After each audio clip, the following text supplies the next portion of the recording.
श्रीगणेशाय नमः। अथ श्री भास्कर स्तोत्र। हंसाय भुवनध्वान्तो ध्वंसायामित तेजसे हंसवाहन रूपाय भास्कराय नमो नमः। वेदांगाय पतंगाय विहंगारूढ़गामिने हरिद्वर्णतुरंगाय भास्कराय नमो नमः। भुवनत्रयदीप्ताय भुक्तिमुक्तिप्रदाय च भक्तदारिद्र्यनाशाय भास्कराय नमो नमः। लोकालोकप्रकाशाय सर्वलोकैकचक्षुषे लोकोत्तरचरित्राय भास्कराय नमो नमः। सप्तलोकप्रकाशाय सप्तसप्तिरथाय च सप्तद्वीपप्रकाशाय भास्कराय नमो नमः। मार्तण्डाय द्युमणये भानवे चित्रभानवे प्रभाकराय मित्राय भास्कराय नमो नमः। नमस्ते कमलानाथ नमस्ते कमलप्रिय नमः कमलहस्ताय भास्कराय नमो नमः। नमस्ते ब्रह्मरूपाय नमस्ते विष्णुरूपिणे नमस्ते रुद्ररूपाय भास्कराय नमो नमः। सत्यज्ञानस्वरूपाय सहस्रकिरणाय च गीर्वाणभीतिनाशाय भास्कराय नमो नमः। सर्वदुःखोपशान्ताय सर्वपापहराय च सर्वव्याधिविनाशाय भास्कराय नमो नमः। सहस्रपत्रनेत्राय सहस्राक्षरस्तुताय च सहस्रनामधेयाय भास्कराय नमो नमः।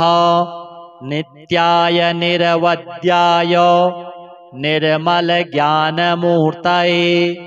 निगमार्थप्रकाशाय भास्कराय नमो नमः। आदिमध्यान्तशून्याय वेदवेदान्तवेदिने नादबिन्दुस्वरूपाय भास्कराय नमो नमः। निर्मलज्ञानरूपाय रम्यतेजःस्वरूपिणे ब्रह्मतेजःस्वरूपाय भास्कराय नमो नमः। नित्यज्ञानाय नित्याय निर्मलज्ञानमूर्तये निगमार्थस्वरूपाय भास्कराय नमो नमः। कुष्ठव्याधिविनाशाय दुष्टव्याधिहराय च इष्टार्थदायिने तस्मै भास्कराय नमो नमः। भवरोगैकवैद्याय सर्वरोगापहारिणे एकनेत्रस्वरूपाय भास्कराय नमो नमः। दारिद्र्यदोषनाशाय घोरपापहराय च दुष्टशिक्षणधुर्याय भास्कराय नमो नमः। होमानुष्ठानरूपेण कालमृत्युहराय च हिरण्यवर्णदेहाय भास्कराय नमो नमः। सर्वसम्पत्प्रदात्रे च सर्वदुःखविनाशिने सर्वोपद्रवनाशाय भास्कराय नमो नमः। नमो धर्मनिधानाय नमः सुकृतसाक्षिणे नमः प्रत्यक्षरूपाय भास्कराय नमो नमः सर्वलोकैकपूर्णाय कालकर्माघहारिणे नमः पुण्यस्वरूपाय भास्कराय नमो नमः द्वन्द्वव्याधिविनाशाय सर्वदुःखविनाशिने नमस्तापत्रयघ्नाय भास्कराय नमो नमः कालरूपाय कल्याण मूर्तये कारणाय च अविद्याभयसंहर्त्रे भास्कराय नमो नमः अथ श्री सर्वरोगनाशक श्री सूर्य स्तवराज स्तोत्र विनियोगः ओम श्री सूर्य स्तवराज स्तोत्रस्य श्री वशिष्ठ ऋषिः अनुष्टुप् छन्दः श्री सूर्यो देवता सर्वपाप क्षयपूर्वक सर्वरोगोपशमनार्थे पाठे विनियोगः ऋष्यादिन्यासः श्री वशिष्ठ ऋषये नमः शिरसि अनुष्टुप् छन्दसे नमः मुखे श्री सूर्यदेवाय नमः हृदि सर्वपापक्षयपूर्वक सर्वरोगोपशमनार्थे पाठे विनियोगाय नमः अंजलौ ध्यानम् ओम रथस्थं चिन्तयेद्भानुं द्विभुजं रक्तवाससे दाडिमी पुष्पसङ्कासं पद्मादिभिः अलङ्कृतां स्तोत्रम् ओम विकर्तनो विवस्वांश्च मार्तण्डो भास्करो रविः लोकप्रकाशकः श्रीमान् लोकचक्षुग्रहेश्वरः लोकसाक्षी त्रिलोकेशः कर्ता हर्ता तमिस्त्रः तपनः तापनः चैव शुचिः सप्ताश्ववाहनः गभस्तिहस्तो ब्रध्नश्च सर्वदेव नमस्कृतः एकविंशतिः इत्येष स्तव इष्टः सदा मम श्रीः आरोग्यकरः चैव धनवृद्धियशस्करः स्तवराज इति ख्यातः त्रिषु लोकेषु विश्रुतः यः एतेन महाबाहो द्वे सन्धे स्तिमितोदये स्तौति मां प्रणतो भूत्वा सर्वपापैः प्रमुच्यते कायिकं वाचिकं चैव मानसं यच्च दुष्कृतम् एकजप्येन तत्सर्वं प्रणश्यति ममाग्रतः एकजप्यश्च होमश्च सन्ध्योपासनमेव च बलिमन्त्रोर्घ्यमन्त्रश्च धूपमन्त्रस्तथैव च अन्नप्रदाने स्नाने च प्रणिपाति प्रदक्षिणे पूजितोऽयं महामन्त्रः सर्वव्याधिहरः शुभः एवम् उक्त्वा तु भगवान् भास्करो जगदीश्वरः आमन्त्र्य कृष्णतनयं तत्रैवान्तरधीयत साम्बोऽपि स्तवराजेन स्तुत्वा सप्ताश्ववाहनः पूतात्मा नीरुजः श्रीमान् तस्माद् रोगाद् विमुक्तवान् विकर्तन विवस्वान् मार्तण्ड भास्कर रवि लोकप्रकाशक श्रीमान् लोकचक्षुग्रहेश्वर लोकसाक्षी त्रिलोकेश कर्ता हर्ता तमिस्त्रः तपनतापनशुचि सप्ताश्ववाहन गभस्तिहस्तब्रधन सर्वदेव नमस्कृत श्री सूर्यदेवार्पणमस्तु हंसाय भुवनध्वान्त ध्वंसायामित तेजसे हंसवाहनरूपाय भास्कराय नमो नमः। वेदांगाय पतंगाय विहंगारूढ़गामिने हरिद्वर्णतुरंगाय भास्कराय नमो नमः। भुवनत्रयदीप्ताय भुक्तिमुक्तिप्रदाय च भक्तदारिद्र्यनाशाय भास्कराय नमो नमः। लोकालोकप्रकाशाय सर्वलोकैकचक्षुषे लोकोत्तरचरित्राय भास्कराय नमो नमः। सप्तलोकप्रकाशाय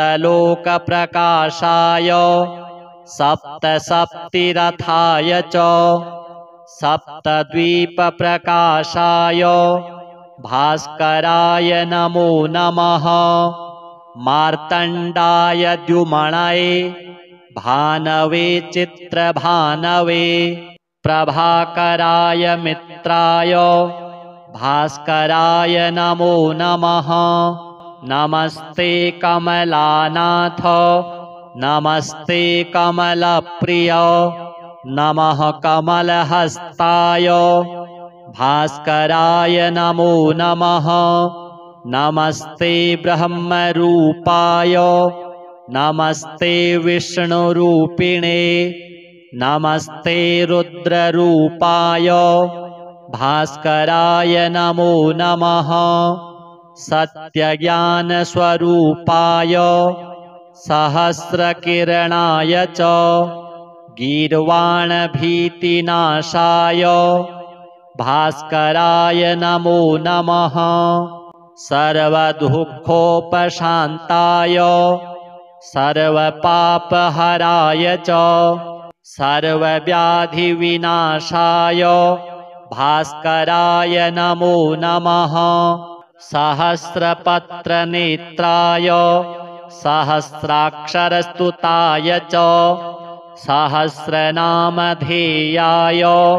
भास्कराय नमो नमः। नित्याय निरवध्याय निर्मलज्ञानमूर्तये निगमार्थप्रकाशाय भास्कराय नमो नमः। आदिमध्यान्तशून्याय वेदवेदान्तवेदिने नादबिन्दुस्वरूपाय भास्कराय नमो नमः। निर्मलज्ञानरूपाय रम्यतेजःस्वरूपिणे ब्रह्मतेजःस्वरूपाय भास्कराय नमो नमः। नित्यज्ञानाय नित्याय निर्मलज्ञानमूर्तये निगमार्थस्वरूपाय भास्कराय नमो नमः। कुष्ठव्याधिविनाशाय दुष्टव्याधिहराय च इष्टार्थदायिने तस्मै भास्कराय नमो नमः। भवरोगैकवैद्याय सर्वरोगापहारिणे एकनेत्रस्वरूपाय भास्कराय नमो नमः। दारिद्र्यदोषनाशाय घोरपापहराय च दुष्टशिक्षणधुर्याय भास्कराय नमो नमः। होमानुष्ठानरूपेण कालमृत्युहराय च हिरण्यवर्णदेहाय भास्कराय नमो नमः। सर्वसम्पत्प्रदात्रे च सर्वदुःखविनाशिने सर्वोपद्रवनाशाय भास्कराय नमो नमः। नमो धर्मनिधानाय नमः सुकृतसाक्षिणे नमः प्रत्यक्षरूपाय भास्कराय नमो नमः। सर्वलोकैकपूर्णाय कालकर्माघहारिणे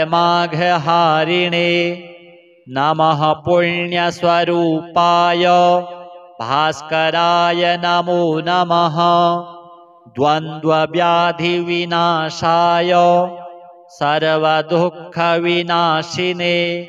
नमस्तापत्रयघ्नाय भास्कराय नमो नमः कालरूपाय कल्याण मूर्तये कारणाय च अविद्याभयसंहर्त्रे भास्कराय नमो नमः अथ श्री सर्वरोगनाशक श्री सूर्य स्तवराज स्तोत्र विनियोगः ओम श्री सूर्य स्तवराज स्तोत्रस्य श्री वशिष्ठ ऋषिः अनुष्टुप् छन्दः श्री सूर्यो देवता सर्वपाप क्षयपूर्वक सर्वरोगोपशमनार्थे पाठे विनियोगः ऋष्यादिन्यासः श्री वशिष्ठ ऋषये नमः शिरसि अनुष्टुप् छन्दसे नमः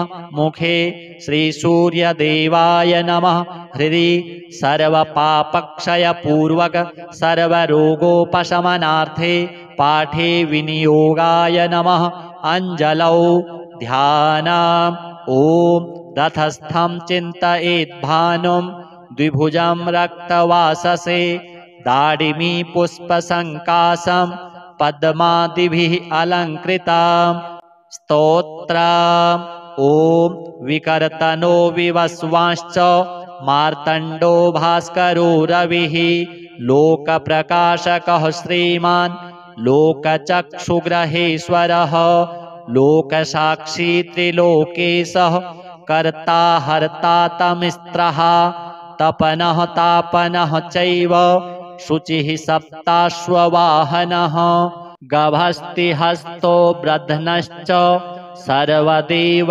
नमस्कृतः एकविंशतिः इत्येष स्तव इष्टः सदा मम श्रीः आरोग्यकरः चैव धनवृद्धियशस्करः स्तवराज इति ख्यातः त्रिषु लोकेषु विश्रुतः यः एतेन महाबाहो द्वे सन्धे स्तिमितोदये स्तौति मां प्रणतो भूत्वा सर्वपापैः प्रमुच्यते कायिकं वाचिकं चैव मानसं यच्च दुष्कृतम् एकजप्येन तत्सर्वं प्रणश्यति ममाग्रतः एकजप्यश्च होमश्च सन्ध्योपासनमेव च बलिमन्त्रोर्घ्यमन्त्रश्च धूपमन्त्रस्तथैव च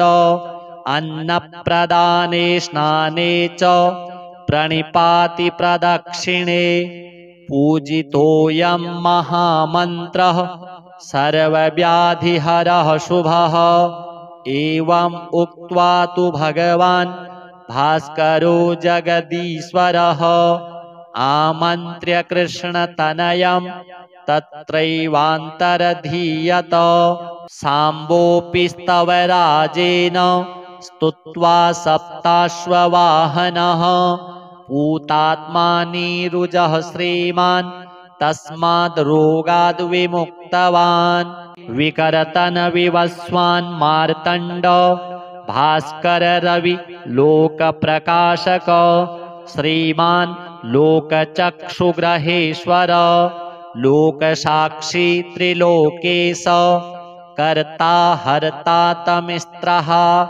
तपन तापन शुचि सप्ताश्ववाहन गभस्तिहस्तब्रधन सर्वदेव नमस्कृत श्री सूर्यदेवार्पणमस्तु हंसाय भुवनध्वान्त ध्वंसायामित तेजसे हंसवाहन रूपाय भास्कराय नमो नमः वेदांगाय पतंगाय विहंगारूढ़गामिने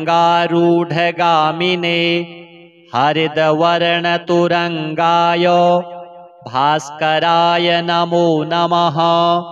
भुवनत्रयदीप्ताय भुक्तिमुक्तिप्रदाय च भक्तदारिद्र्यनाशाय भास्कराय नमो नमः। लोकालोकप्रकाशाय सर्वलोकैकचक्षुषे लोकोत्तरचरित्राय भास्कराय नमो नमः। सप्तलोकप्रकाशाय सप्तसप्तिरथाय च सप्तद्वीपप्रकाशाय भास्कराय नमो नमः। मार्तण्डाय द्युमणये भानवे चित्रभानवे प्रभाकराय मित्राय भास्कराय नमो नमः। नमस्ते कमलानाथ नमस्ते कमलप्रिय नमः कमलहस्ताय भास्कराय नमो नमः। नमस्ते ब्रह्मरूपाय नमस्ते विष्णुरूपिणे नमस्ते रुद्ररूपाय भास्कराय नमो नमः।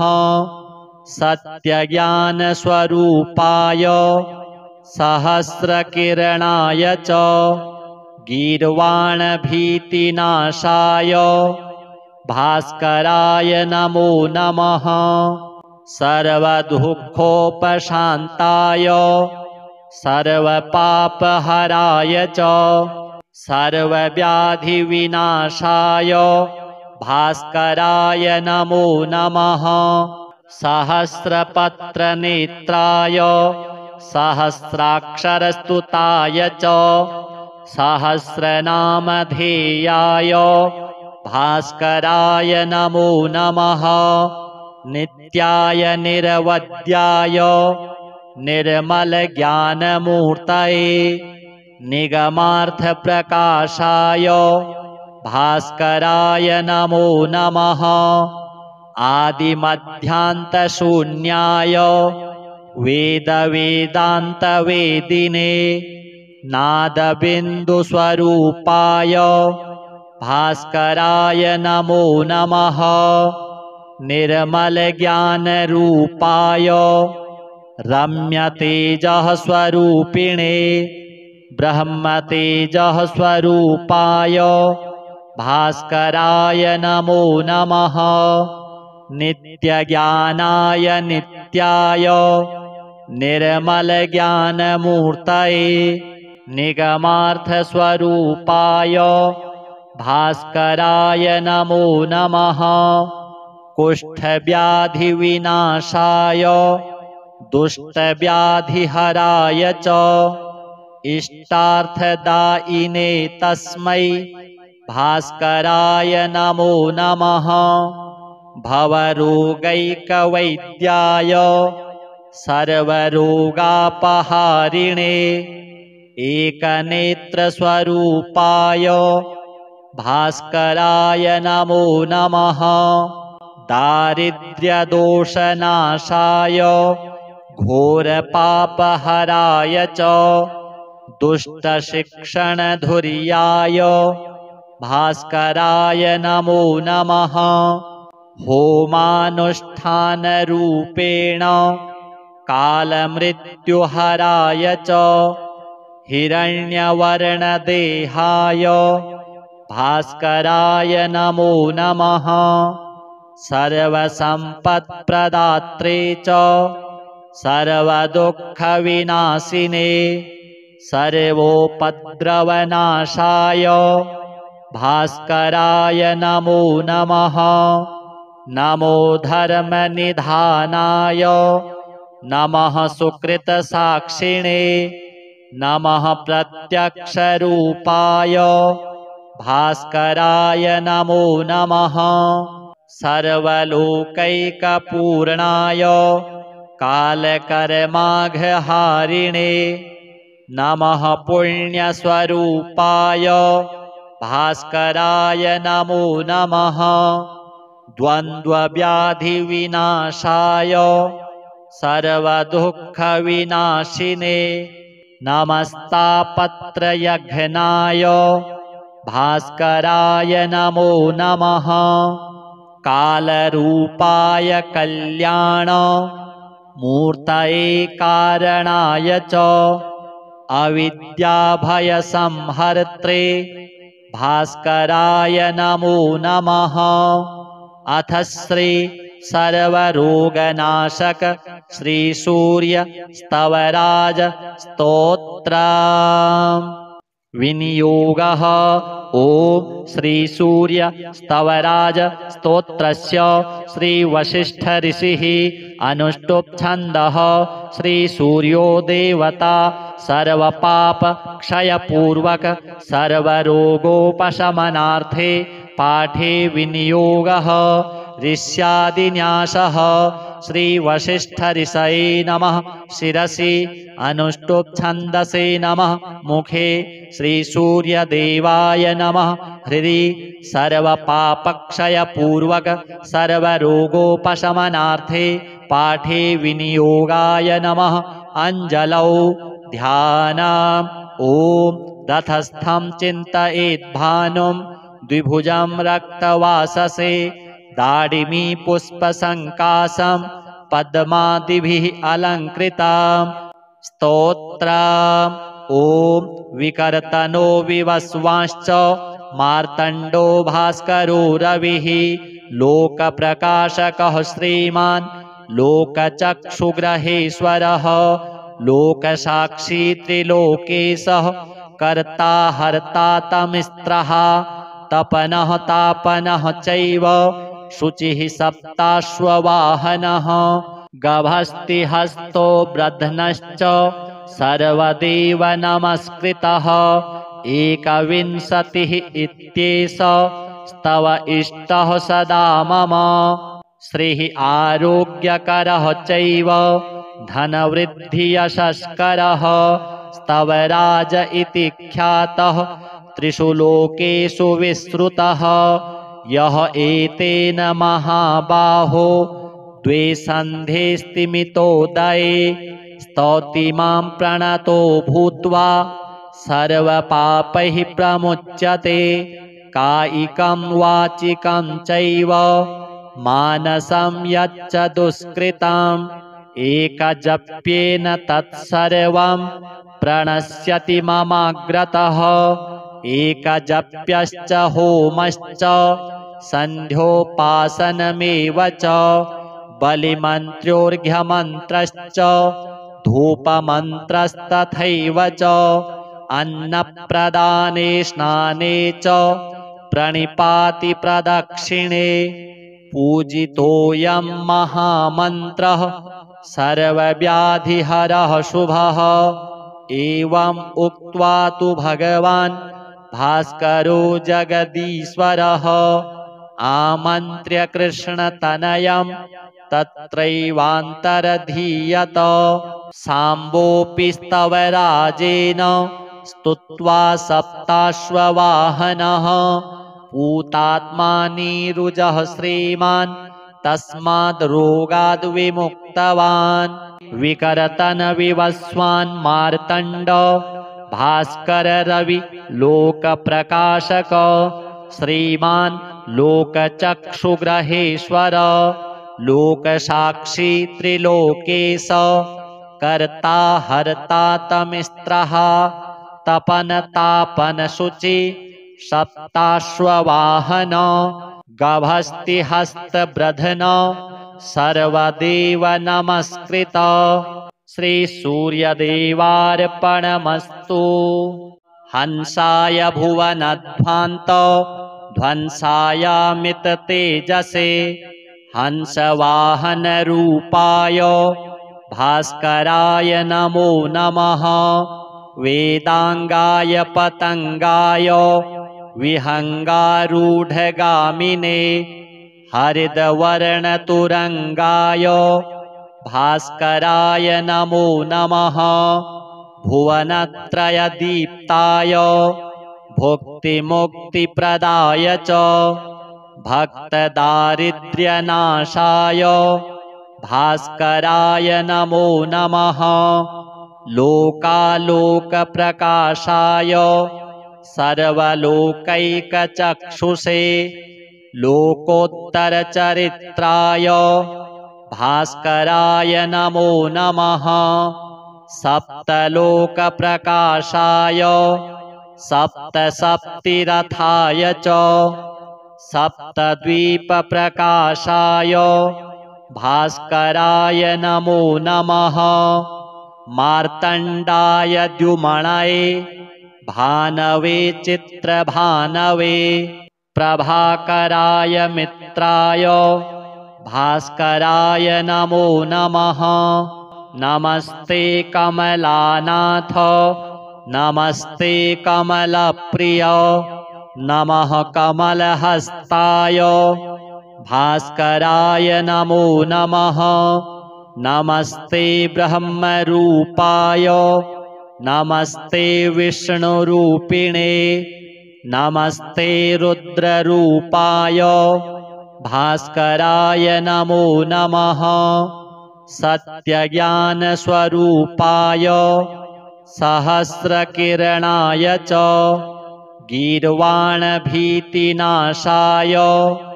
भास्कराय नमो नमः। सर्वदुःखोपशान्ताय सर्वपापहराय च सर्वव्याधिविनाशाय भास्कराय नमो नमः।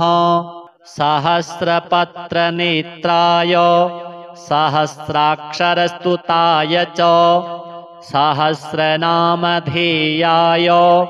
भास्कराय नमो नमः।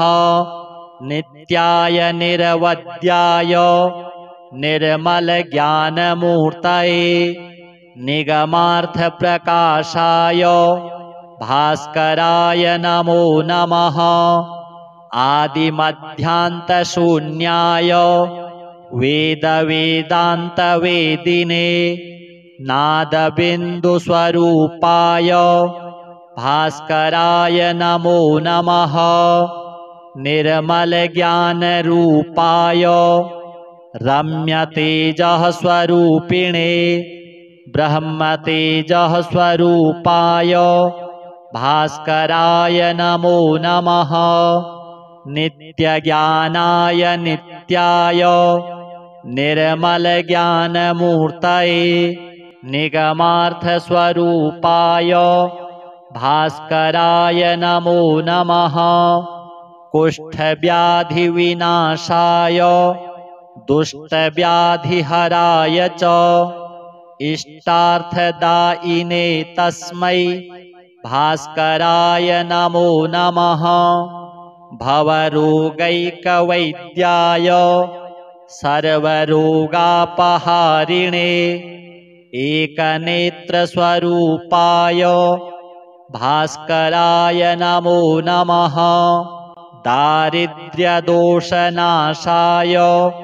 घोरपापहराय च दुष्टशिक्षणधुर्याय भास्कराय नमो नमः।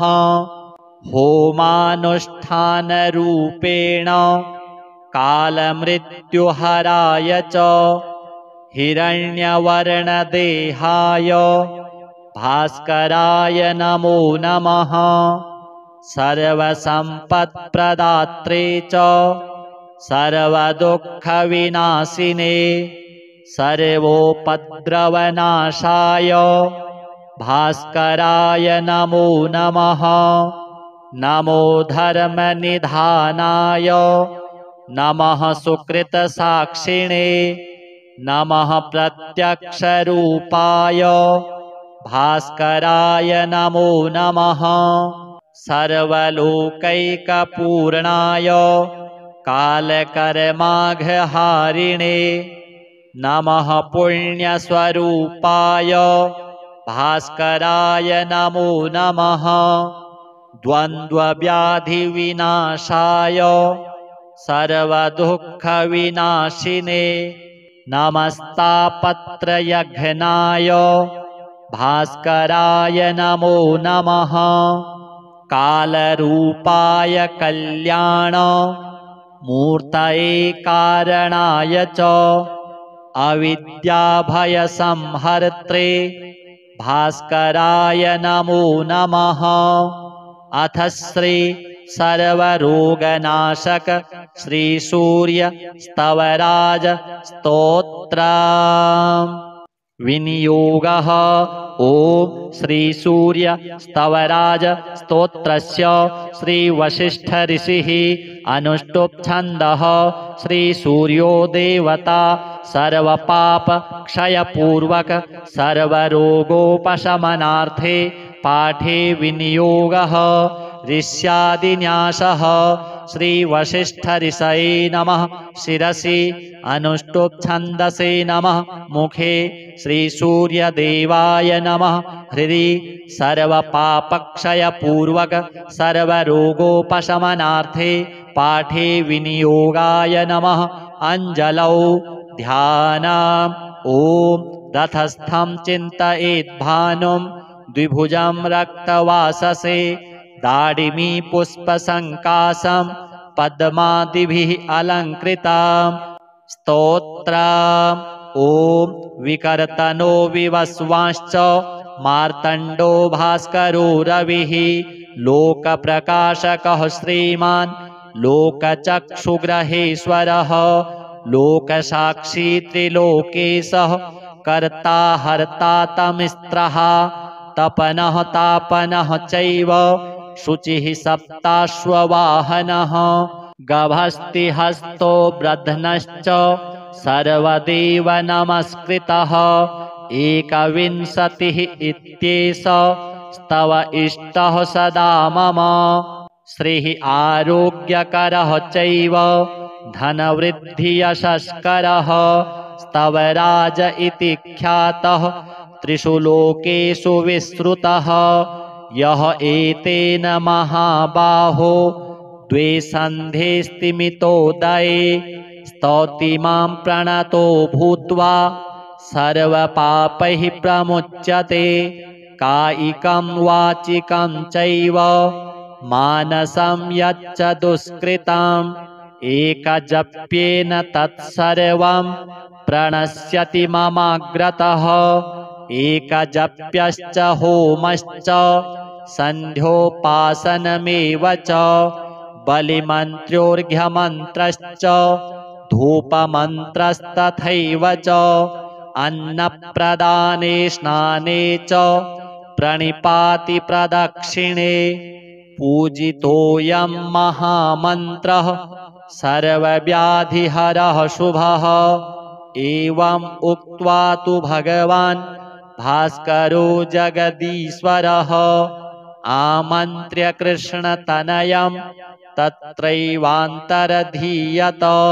साम्बोऽपि स्तवराजेन स्तुत्वा सप्ताश्ववाहनः पूतात्मानीरुजः श्रीमान् तस्माद् रोगाद् विमुक्तवान् विकर्तन विवस्वान् मार्तण्ड भास्कर रवि लोकप्रकाशक श्रीमान् लोकचक्षुग्रहेश्वर लोकसाक्षी त्रिलोकेश कर्ता हर्ता तमिस्त्रः तपन तापन शुचि सप्ताश्ववाहन गभस्तिहस्तब्रधन सर्वदेव नमस्कृत श्री सूर्यदेवार्पणमस्तु हंसाय भुवनध्वान्त ध्वंसायामित तेजसे हंसवाहनरूपाय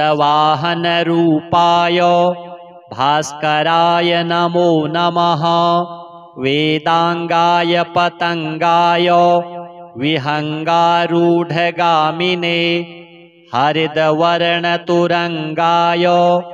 भास्कराय नमो नमः भुवनत्रयदीप्ताय भुक्तिमुक्तिप्रदाय च भक्तदारिद्र्यनाशाय भास्कराय नमो नमः लोकालोकप्रकाशाय सर्वलोकैकचक्षुषे लोकोत्तरचरित्राय भास्कराय नमो नमः। सप्तलोकप्रकाशाय सप्तसप्तिरथाय च सप्तद्वीपप्रकाशाय भास्कराय नमो नमः। मार्तण्डाय द्युमणये भानवे चित्रभानवे प्रभाकराय मित्राय भास्कराय नमो नमः। नमस्ते कमलानाथ नमस्ते कमलप्रिय नमः कमलहस्ताय भास्कराय नमो नमः। नमस्ते ब्रह्मरूपाय नमस्ते विष्णुरूपिणे नमस्ते रुद्ररूपाय भास्कराय नमो नमः। सत्यज्ञानस्वरूपाय सहस्रकिरणाय च गीर्वाणभीतिनाशाय भास्कराय नमो नमः। सर्वदुःखोपशान्ताय सर्वपापहराय च सर्वव्याधिविनाशाय भास्कराय नमो नमः। सहस्रपत्रनेत्राय सहस्राक्षरस्तुताय च सहस्रनामधेयाय भास्कराय नमो नमः। नित्याय निरवध्याय निर्मलज्ञानमूर्तये निगमार्थप्रकाशाय भास्कराय नमो नमः। आदिमध्यान्तशून्याय वेदवेदान्तवेदिने नादबिन्दुस्वरूपाय भास्कराय नमो नमः। निर्मलज्ञानरूपाय रम्यतेजःस्वरूपिणे ब्रह्मतेजःस्वरूपाय भास्कराय नमो नमः। नित्यज्ञानाय नित्याय निर्मलज्ञानमूर्तये निगमार्थस्वरूपाय भास्कराय नमो नमः। कुष्ठव्याधिविनाशाय दुष्टव्याधिहराय च इष्टार्थदायिने तस्मै भास्कराय नमो नमः। भवरोगैकवैद्याय सर्वरोगापहारिणे एकनेत्रस्वरूपाय भास्कराय नमो नमः। दारिद्र्यदोषनाशाय घोरपापहराय च दुष्टशिक्षणधुर्याय भास्कराय नमो नमः। होमानुष्ठानरूपेण कालमृत्युहराय च हिरण्यवर्णदेहाय भास्कराय नमो नमः। सर्वसम्पत्प्रदात्रे च सर्वदुःखविनाशिने सर्वोपद्रवनाशाय भास्कराय नमो नमः। नमो धर्मनिधानाय नमः सुकृतसाक्षिणे नमः प्रत्यक्षरूपाय भास्कराय नमो नमः। सर्वलोकैकपूर्णाय कालकर्माघहारिणे नमः पुण्यस्वरूपाय भास्कराय नमो नमः। द्वन्द्वव्याधिविनाशाय सर्वदुःखविनाशिने नमस्तापत्रयघ्नाय भास्कराय नमो नमः। कालरूपाय कल्याण मूर्तये कारणाय च अविद्याभयसंहर्त्रे भास्कराय नमो नमः। अथ श्री सर्वरोगनाशक श्री सूर्य स्तवराज स्तोत्र। विनियोगः। ओम श्री सूर्य स्तवराज स्तोत्रस्य श्री वसिष्ठ ऋषिः अनुष्टुप् छन्दः। श्री सूर्यो देवता सर्वपाप क्षयपूर्वक सर्वरोगोपशमनार्थे पाठे विनियोगः। ऋष्यादिन्यासः। श्री वसिष्ठ ऋषये नमः। शिरसि अनुष्टुप् छन्दसे नमः। मुखे श्री सूर्यदेवाय नमः। हृदि सर्वपापक्षयपूर्वक सर्वरोगोपशमनार्थे पाठे विनियोगाय नमः। अंजलौ ध्यानम्।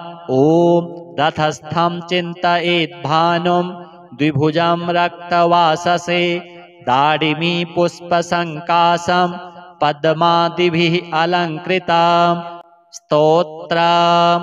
ओम विकर्तनो विवस्वांश्च मार्तण्डो भास्करो रविः लोकप्रकाशकः श्रीमान् लोकचक्षुग्रहेश्वरः लोकसाक्षी त्रिलोकेशः कर्ता हर्ता तमिस्त्रः तपनः तापनः चैव शुचिः सप्ताश्ववाहनः गभस्तिहस्तो ब्रध्नश्च सर्वदेव नमस्कृतः एकविंशतिः इत्येष स्तव इष्टः सदा मम। श्रीः आरोग्यकरः चैव धनवृद्धियशस्करः स्तवराज इति ख्यातः त्रिषु लोकेषु विश्रुतः।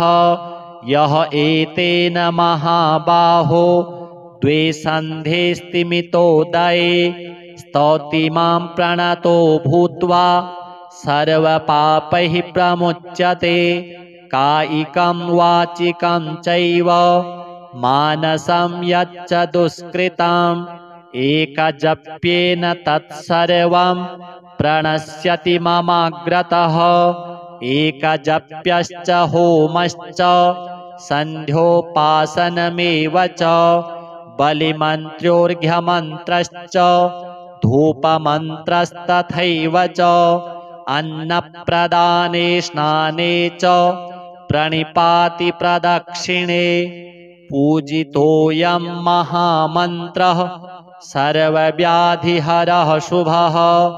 एवम् उक्त्वा तु भगवान् भास्करो जगदीश्वरः आमन्त्र्य कृष्णतनयं तत्रैवान्तरधीयत साम्बोऽपि स्तवराजेन स्तुत्वा सप्ताश्ववाहनः पूतात्मा नीरुजः श्रीमान् तस्माद् रोगाद् विमुक्तवान्। विकर्तन विवस्वान् मार्तण्ड भास्कर रवि लोकप्रकाशक श्रीमान् लोकचक्षुग्रहेश्वर लोकसाक्षी त्रिलोकेश कर्ता हर्ता तमिस्त्रः तपनतापन शुचि सप्ताश्ववाहन गभस्तिहस्तब्रध्न सर्वदेव नमस्कृत। श्री सूर्यदेवार्पणमस्तु। हंसाय भुवनध्वान्त ध्वंसायामित तेजसे हंसवाहनरूपाय भास्कराय नमो नमः। वेदांगाय पतंगाय विहंगारूढ़गामिने हरिद्वर्णतुरंगाय भास्कराय नमो नमः। भुवनत्रयदीप्ताय भुक्तिमुक्तिप्रदाय च भक्तदारिद्र्यनाशाय भास्कराय नमो नमः। लोकालोकप्रकाशाय सर्वलोकैकचक्षुषे लोकोत्तरचरित्राय भास्कराय नमो नमः। सप्तलोकप्रकाशाय सप्तसप्तिरथाय च सप्तद्वीपप्रकाशाय भास्कराय नमो नमः। मार्तण्डाय द्युमणये भानवे चित्रभानवे प्रभाकराय मित्राय भास्कराय नमो नमः। नमस्ते कमलानाथ नमस्ते कमलप्रिय नमः कमलहस्ताय भास्कराय नमो नमः। नमस्ते ब्रह्मरूपाय नमस्ते विष्णुरूपिणे नमस्ते रुद्ररूपाय भास्कराय नमो नमः। सत्यज्ञानस्वरूपाय सहस्रकिरणाय च गीर्वाणभीतिनाशाय भास्कराय नमो नमः। सर्वदुःखोपशान्ताय सर्वपापहराय च सर्वव्याधिविनाशाय भास्कराय नमो नमः। सहस्रपत्रनेत्राय सहस्राक्षरस्तुताय च सहस्रनामधेयाय भास्कराय नमो नमः। नित्याय निरवध्याय निर्मलज्ञानमूर्तये निगमार्थप्रकाशाय भास्कराय नमो नमः। आदिमध्यान्तशून्याय वेदवेदान्तवेदिने नादबिन्दुस्वरूपाय भास्कराय नमो नमः। निर्मलज्ञानरूपाय रम्यतेजःस्वरूपिणे ब्रह्मतेजःस्वरूपाय भास्कराय नमो नमः। नित्यज्ञानाय नित्याय निर्मलज्ञानमूर्तये निगमार्थस्वरूपाय भास्कराय नमो नमः। कुष्ठव्याधिविनाशाय दुष्टव्याधिहराय च इष्टार्थदायिने तस्मै भास्कराय नमो नमः। भवरोगैकवैद्याय सर्वरोगापहारिणे एकनेत्रस्वरूपाय भास्कराय नमो नमः। दारिद्र्यदोषनाशाय घोरपापहराय च दुष्टशिक्षणधुर्याय भास्कराय नमो नमः।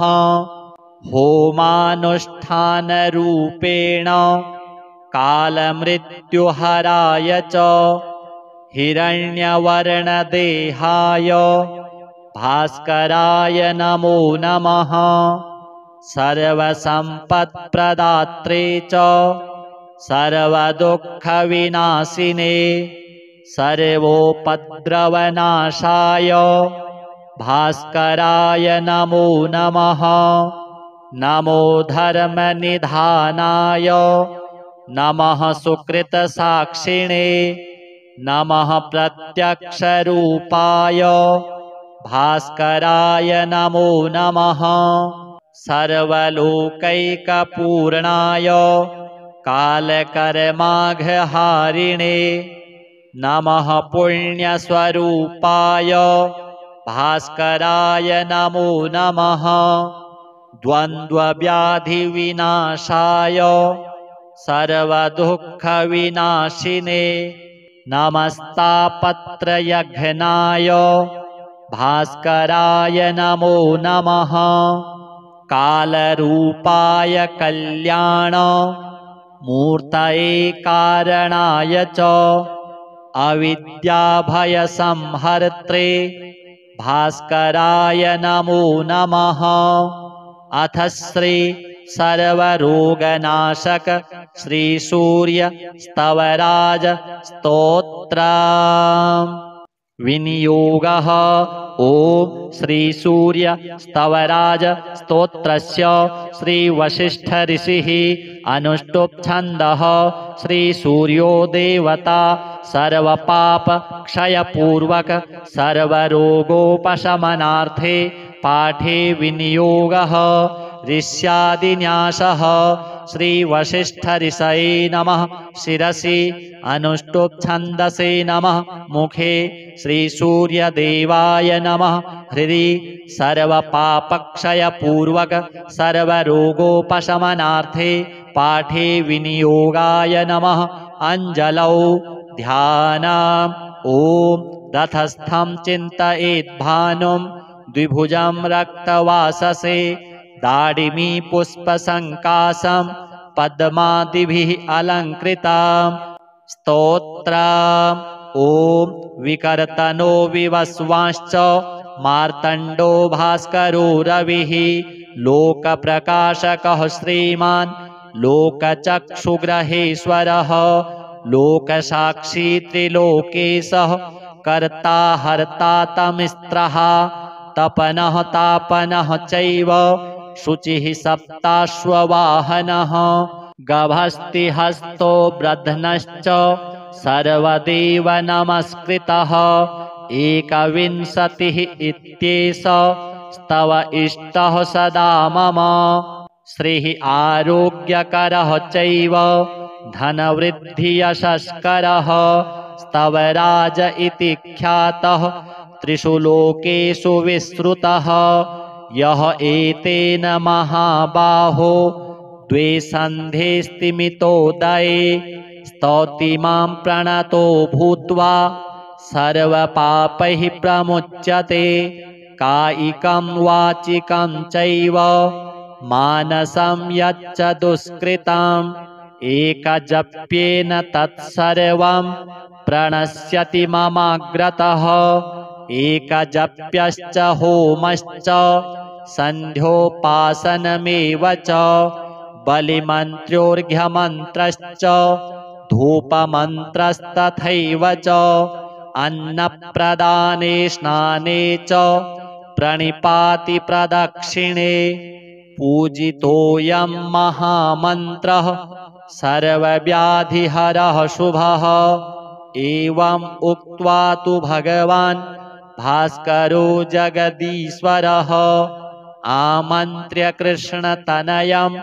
तत्रैवान्तरधीयत साम्बोऽपि स्तवराजेन स्तुत्वा सप्ताश्ववाहनः पूतात्मा नीरुजः श्रीमान् तस्माद् रोगाद् विमुक्तवान् विकर्तन विवस्वान् मार्तण्ड भास्कर रवि लोकप्रकाशक श्रीमान् लोकचक्षुग्रहेश्वर लोकसाक्षी त्रिलोकेश कर्ता हर्ता तमिस्त्रः तपनतापनशुचि सप्ताश्ववाहन गभस्तिहस्तब्रध्न सर्वदेव नमस्कृत श्रीसूर्यदेवार्पणमस्तु हंसाय भुवनध्वान्त ध्वंसायामिततेजसे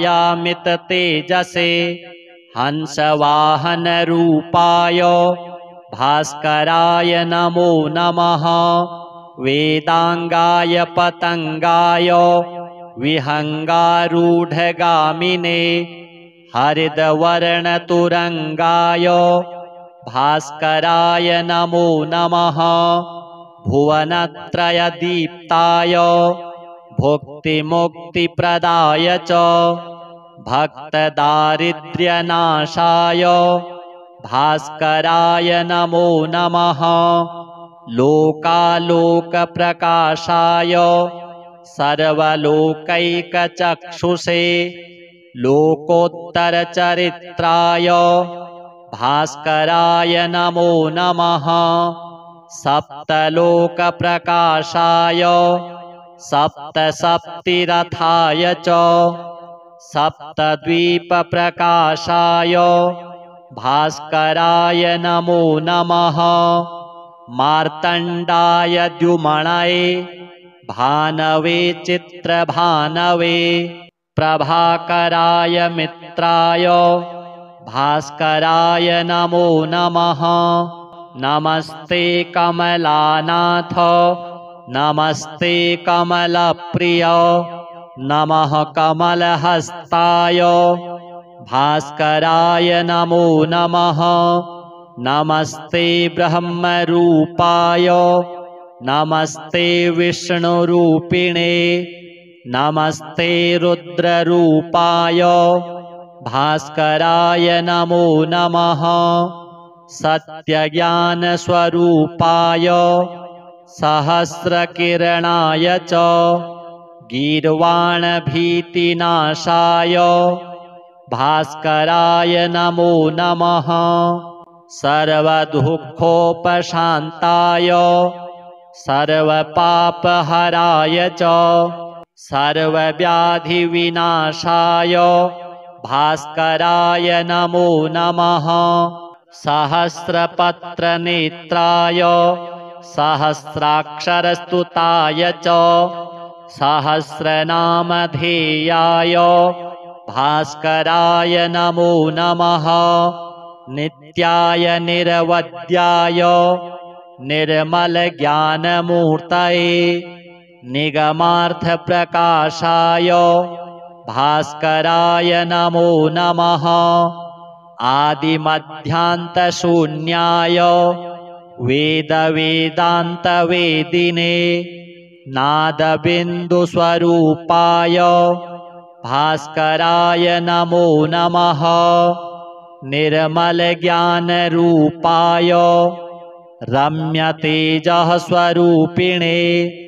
ब्रह्मतेजःस्वरूपाय भास्कराय नमो नमः। नित्यज्ञानाय नित्याय निर्मलज्ञानमूर्तये निगमार्थस्वरूपाय भास्कराय नमो नमः। कुष्ठव्याधिविनाशाय दुष्टव्याधिहराय च इष्टार्थदायिने तस्मै भास्कराय नमो नमः।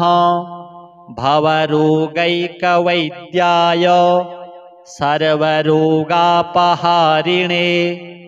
एकनेत्रस्वरूपाय भास्कराय नमो नमः। दारिद्र्यदोषनाशाय घोरपापहराय च दुष्टशिक्षणधुर्याय भास्कराय नमो नमः। होमानुष्ठानरूपेण कालमृत्युहराय च हिरण्यवर्णदेहाय भास्कराय नमो नमः। सर्वसम्पत्प्रदात्रे च सर्वदुःखविनाशिने सर्वोपद्रवनाशाय भास्कराय नमो नमः। नमो धर्मनिधानाय नमः सुकृतसाक्षिणे नमः प्रत्यक्षरूपाय भास्कराय नमो नमः। सर्वलोकैकपूर्णाय कालकर्माघहारिणे नमः पुण्यस्वरूपाय भास्कराय नमो नमः। द्वन्द्वव्याधिविनाशाय सर्वदुःखविनाशिने नमस्तापत्रयघ्नाय भास्कराय नमो नमः। कालरूपाय कल्याण मूर्तये कारणाय च अविद्याभयसंहर्त्रे भास्कराय नमो नमः। अथ श्री सर्वरोगनाशक श्री सूर्य स्तवराज स्तोत्रम्। विनियोगः ॐ श्रीसूर्य स्तवराज स्तोत्रस्य श्रीवसिष्ठ ऋषिः अनुष्टुप् छन्दः श्रीसूर्यो देवता सर्वपाप क्षयपूर्वक सर्वरोगोपशमनार्थे पाठे विनियोगः ऋष्यादिन्यासः श्रीवसिष्ठ ऋषये नमः शिरसि अनुष्टुप् छन्दसे नमः मुखे श्रीसूर्यदेवाय नमः हृदि सर्वपापक्षयपूर्वक सर्वरोगोपशमनार्थे पाठे विनियोगाय नमः अञ्जलौ ध्यानम् ॐ रथस्थं चिन्तयेद्भानुं द्विभुजं रक्तवाससे दाडिमी पुष्पसङ्काशं पद्मादिभिः अलङ्कृताम् स्तोत्रम् ॐ विकर्तनो विवस्वांश्च मार्तण्डो भास्करो रविः लोकप्रकाशकः श्रीमान् लोकचक्षुग्रहेश्वरः लोकसाक्षी त्रिलोकेशः कर्ता हर्ता तमिस्त्रः तपनः तापनः चैव शुचिः सप्ताश्ववाहनः गभस्तिहस्तो ब्रध्नश्च सर्वदेव नमस्कृतः एकविंशतिः इत्येष स्तव इष्टः सदा मम श्रीः आरोग्यकरः चैव धनवृद्धियशस्करः स्तवराज इति ख्यातः त्रिषु लोकेषु विश्रुतः यः एतेन महाबाहो द्वे सन्धे स्तिमितोदये स्तौति मां प्रणतो भूत्वा सर्वपापैः प्रमुच्यते कायिकं वाचिकं चैव मानसं यच्च दुष्कृतम् एकजप्येन तत्सर्वं प्रणश्यति ममाग्रतः एकजप्यश्च होमश्च सन्ध्योपासनमेव च बलिमन्त्रोर्घ्यमन्त्रश्च धूपमन्त्रस्तथैव च अन्नप्रदाने स्नाने च प्रणिपाति प्रदक्षिणे पूजितोऽयं महामन्त्रः सर्वव्याधिहरः शुभः एवम् उक्त्वा तु भगवान् भास्करो जगदीश्वरः आमन्त्र्य कृष्णतनयं तत्रैवान्तरधीयत साम्बोऽपि स्तवराजेन स्तुत्वा सप्ताश्ववाहनः पूतात्मा नीरुजः श्रीमान् तस्माद् रोगाद् विमुक्तवान् विकर्तन विवस्वान् मार्तण्ड भास्कर रवि लोकप्रकाशक श्रीमान् लोकचक्षुग्रहेश्वर लोकसाक्षी त्रिलोकेश कर्ता हर्ता तमिस्त्रः तपनतापनशुचि सप्ताश्ववाहन गभस्तिहस्तब्रध्न सर्वदेव नमस्कृत श्रीसूर्यदेवार्पणमस्तु।